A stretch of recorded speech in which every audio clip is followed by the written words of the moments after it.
a question for every single politician, whether they're behind us, in governments around the world, in the EU, in the UN, any sort of decision maker.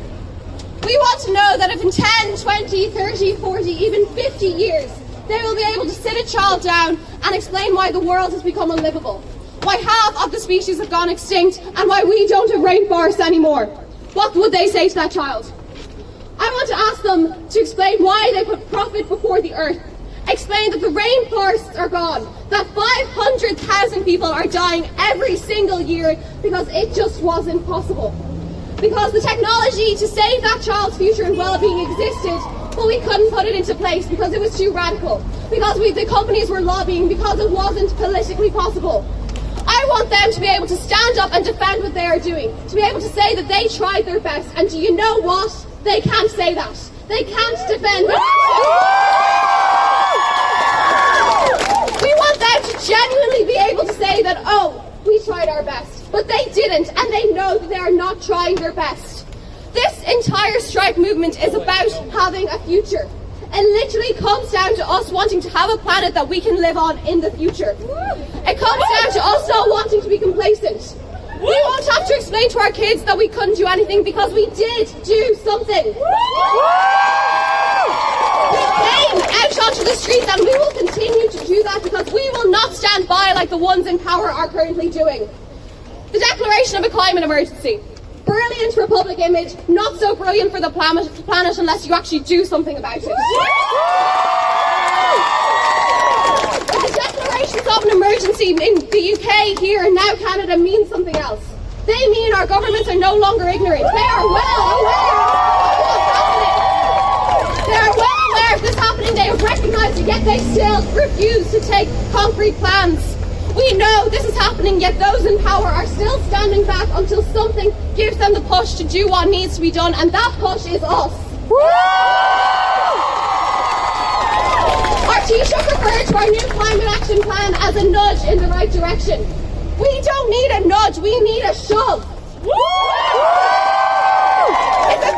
If a building was burning down, we wouldn't gently nudge everyone out of the door. We would scream and shout and run out of there until we found a solution. The intent behind the plan is good, but it doesn't go far enough. We need radical action. We need radical targets and deadlines, and we need to meet them. And the word radical in this context is so weird. Like, what is radical about wanting to have a planet we can live on in the future? Why is it so radical to want extreme targets put in place that we live past 2030? What is so radical about wanting our government to do the job that they were elected to do? Focusing on driving electric cars is great, but it isn't the solution. 10, 20, 30 years ago, maybe it would have been enough, but it isn't now. Even if every single one of us switches to electric cars and gets the Lewis and walks absolutely everywhere, we won't even make a dent in the emissions from the agricultural sector, in the emissions from the 100 companies that cause 70% of our global emissions. Our governments need to focus on both individual and industrial action if we want to have any sort of chance of having a planet we can live on in the future. And the thing is, no matter who you are, climate change is going to affect you. No matter who you are, no matter what company you're the CEO of, no matter what political position you have, your life will be affected by climate change. Climate change will affect your life, your children's lives, and the life of the only planet you can survive on, no matter how much money you have. This is how we're spending a day of our summer holidays. In the streets, shouting for change, shouting for the politicians to do their jobs. This isn't our job. We're kids. We're not politicians. We shouldn't have to be doing this, but we are. And the thing is, we have made that change, and we're not going away. We're staying and we're shouting until we have the targets we need, and not just that, plans and concrete deadlines accompanying them to make sure we actually meet them and actually have a planet we can live on. The time where we accepted political difference is done, okay? The time where we accepted things the way they were and said, oh, nothing can be done is completely over. We've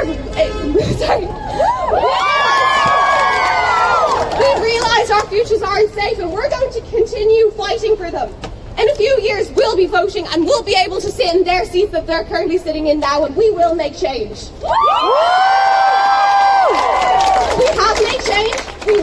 change, and we will have a future no matter what those currently make the decision say and do to try and stop it. Thank you for coming out today.